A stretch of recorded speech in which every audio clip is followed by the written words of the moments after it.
I often note how depressing it is that the race is close.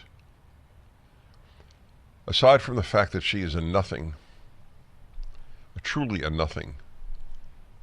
Now, if she weren't running for president, I would never call her a nothing, because there are many nothings in every society. And I don't like insulting people. But she's running for president of the United States, so I have to call a spade a spade. She's a nothing. This is truly the emperor is naked. Just like the emperor was naked with regard to the mental infirmity of Joe Biden. If you said it, you were a right-wing hater. And then all of a sudden they announced, uh-oh, he's infirm and he can't carry on. That was a naked emperor moment. If you don't know the story, it's about the emperor who has no clothes. And he's driven through the city on a chariot or whatever they did for the royalty those days. And everybody is yelling how beautiful his clothing is. That's right, that's the emperor's new clothes. We all fake it. It's all fake about Kamala Harris. You don't have a clue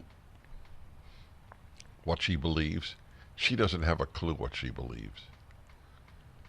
The woman must pinch herself on a regular basis. How did I get this far?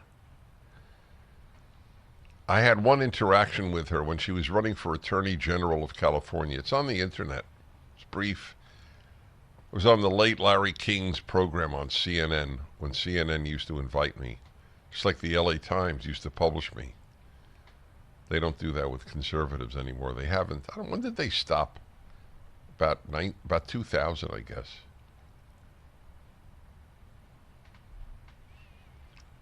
And I had an interaction with her, and I'd never heard of her in my life, even though I live in California.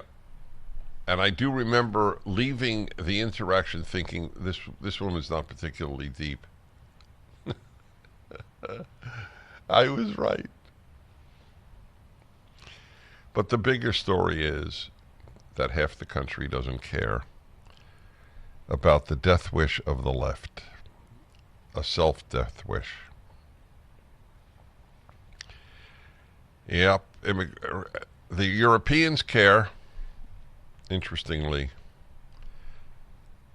I think more people love their country in Europe than love their country in America.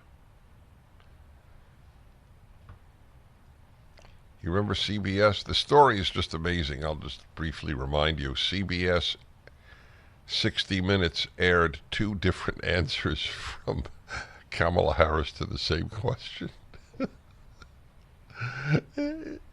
They have no shame. That's the issue. Because who's going to call them out on the left? The New York Times, what is it? CBS, let's see here.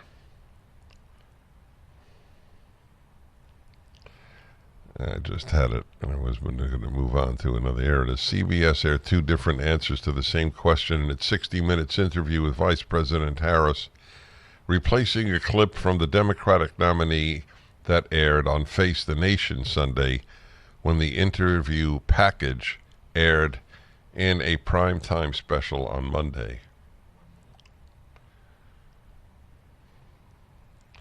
The New York Times denies that Christopher Rufo's charges that she's plagiarized. Christopher Rufo has sent out the proof on his tweet. The New York Times is lying. That's his word, Christopher Rufo's word. The New York Times is lying about my plagiarism story, and I have the receipts to prove it. Yeah. It's a shameless newspaper.